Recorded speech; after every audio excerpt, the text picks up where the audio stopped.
par l'eau, soit par le vent et aussi par les glaciers. Et bien sûr, le transport, il va être effectué dans de très grandes distances et par la suite, ils finissent, c'est-à-dire ces produits issus de l'érosion après du transport, ils finissent par se déposer et s'accumuler. Et là, on parle du phénomène de la sédimentation. Donc, comment se déposent les produits de l'érosion et quels sont les différents bassins sédimentaires? Donc, on va commencer par la première question, comment se déposent les produits de l'érosion? Donc, toujours, l'étude va nous amener à détailler ce diagramme de Joule-Strom. Une fois la vitesse de l'agent du transport, il va diminuer, les particules ils finissent par se sédimenter suivant leur taille. Et si, par exemple, je choisis, par exemple, une particule, par exemple, sable, de taille de 0,2 mm, pour que ce sable-là se sédimente, il lui faut une vitesse de l'eau qui est très très faible, à peu près 2 centimètres par seconde. Et si je parle par exemple d'un gravier de taille de 10 centimètres de 10 millimètres, pardon, pour que ce gravier se sédimente, il lui faut une vitesse de l'eau qui est très très, bien sûr, qui est très faible pour que ce gravier se sédimente. Alors que pour ce gravier, pour qu'il il subit le phénomène du transport, il lui faut une vitesse de l'eau qui est très très élevée, à peu près vers 100 centimètres par seconde. Donc, une fois la vitesse de l'agent de transport diminue, toujours les particules ils vont finir par se déposer, se sédimenter et s'accumuler. Et bien sûr, on parle là comme critère de la taille des particules ainsi que la vitesse de l'eau. Donc, les dépôts de sédiments, là, on parle soit des dépôts d'origine détritique, c'est-à-dire les éléments issus de l'érosion après du transport. Et là, on voit l'embouchure du fleuve où la vitesse de l'eau diminue et par la suite, les éléments, ils vont arriver à s'accumuler et à se sédimenter au niveau de cette zone-là, au niveau de l'embouchure du fleuve. Et là, on peut voir l'embouchure du fleuve, du Nil, qui se déverse, c'est-à-dire les éléments transportés par le Nil, ils vont se déverser, ils s'accumuler au niveau, bien sûr, de la mer Méditerranée. Toujours dans le dépôt des sédiments détritiques, l'apport fluviatile, c'est-à-dire issu d'un fleuve, ça dépend suivant la vitesse de l'eau. Donc, si la vitesse de l'eau il est faible, donc les éléments ils vont arriver à s'accumuler, ils vont se sédimenter d'une façon qui est verticale parce que la vitesse de l'eau il est faible. Mais si la vitesse de l'eau il est très élevée, moyen à très élevé, on va parler d'un granoclassement ou bien d'une sédimentation horizontale.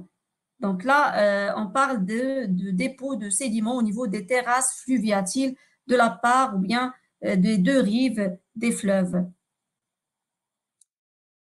Toujours dans le cas des dépôts sédimentaires détritiques, tout au long d'un chenal, méandre par exemple, là on voit des sédiments. Une fois la vitesse de l'eau elle est faible, les particules ils vont se déposer et s'accumuler, mais une fois la vitesse de l'eau elle est très élevée, bien sûr les éléments ils vont être transportés jusqu'au un bassin sédimentaire où la vitesse de l'eau il va être très faible et par la suite ces éléments vont s'accumuler. Toujours dans le cas des dépôts des sédiments détritiques, voilà, tout au long d'un chenal ou bien un méandre, là, dans la zone convexe, les éléments ils vont se sédimenter. Pourquoi? Parce que la vitesse de l'eau, là, elle est faible. Alors que dans l'autre rive, la rive concave, les éléments, ils vont subir le transport. Pourquoi? Parce que là, on a une très grande vitesse de l'eau. Par contre, là, la vitesse de l'eau, il est faible. Donc, les éléments au niveau de cette zone, ils vont s'accumuler, ils vont se sédimenter et se déposer. Dans cette zone-là, ils vont se transporter. Donc là, on a une simulation, bien une expérience, une manipulation de la sédimentation au labo. Donc, les éléments grossiers, ils vont se déposer au fond. Par la suite, les éléments de taille moyenne. Après, on a les éléments de faible taille, de taille qui est très, très petite, tels que le limon et l'argile. Et là, on a un schéma de ce granoclassement, de cette sédimentation verticale, c'est-à-dire les éléments qui vont s'accumuler au niveau de la base sont des éléments de grande taille. Puisqu'on remonte jusqu'à la surface, qu'est-ce qu'on voit? Des éléments de taille moyenne vers des éléments de faible taille. Et là, on parle d'un granoclassement vertical, d'un ordre décroissant, c'est-à-dire des éléments de grande taille vers des éléments de faible taille ou bien de petite taille. Et là, lorsque la vitesse de l'eau est moyenne à grande, on parle d'un granoclassement horizontal. Là, les éléments grossiers, ils vont rester à peu près sur place, à côté de la roche-mère, tout au long d'une rivière. Qu'est-ce qu'on peut trouver vers l'aval? Des éléments de faible taille. Ils arrivent à être transportés et par la suite, ces éléments, ils vont s'accumuler une fois la vitesse de l'eau diminue. Et là, on parle d'un granoclassement horizontal des sédiments. Et bien sûr, de l'amont vers l'aval, qu'est-ce qu'on peut trouver? Une fois la vitesse de l'eau diminue, les éléments vont s'accumuler, mais la majorité des éléments, ils vont subir le phénomène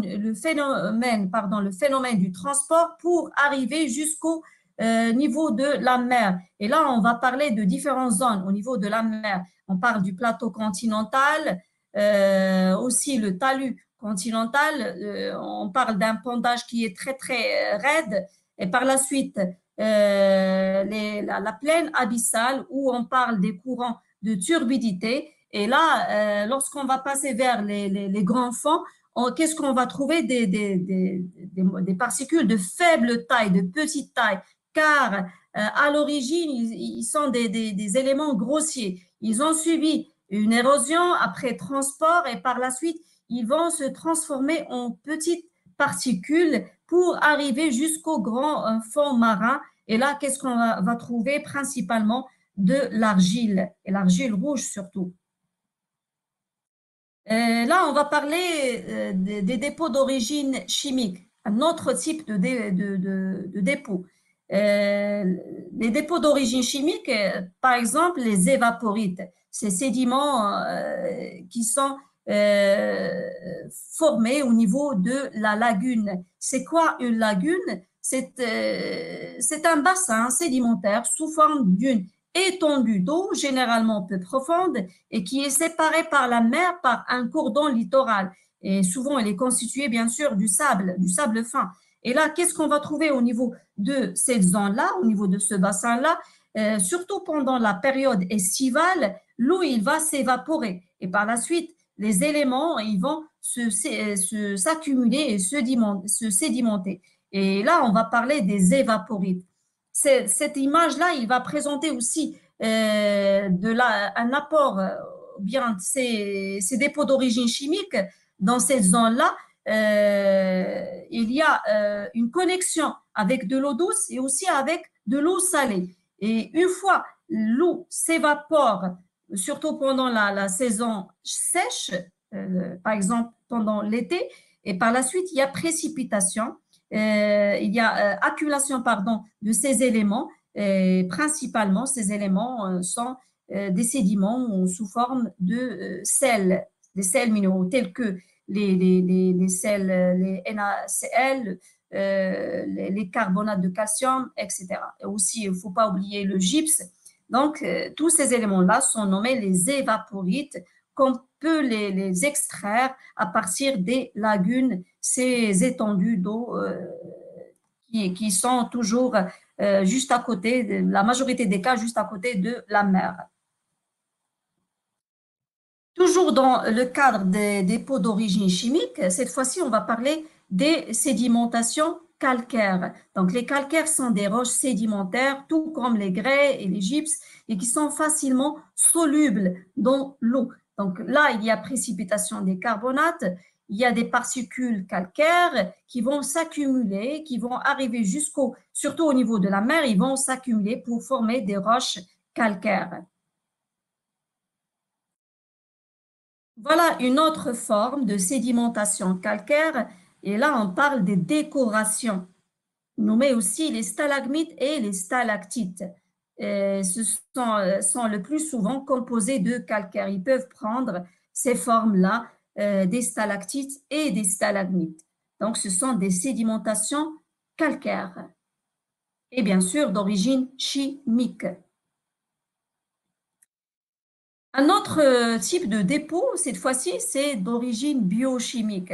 Donc, certains êtres vivants marins, on parle ici des planctons, comme les foramifères, les diatomées, les radiolaires, ils utilisent le calcaire et silice qui est dissous dans l'eau de mer pour former des testes, des squelettes où ils vont s'abriter. Et après leur mort, ces testes s'accumulent et se sédimentent, formant de la boue calcaire constituée principalement les grands fonds marins. Donc voilà pour cette séance. Portez-vous bien et à la prochaine. Merci.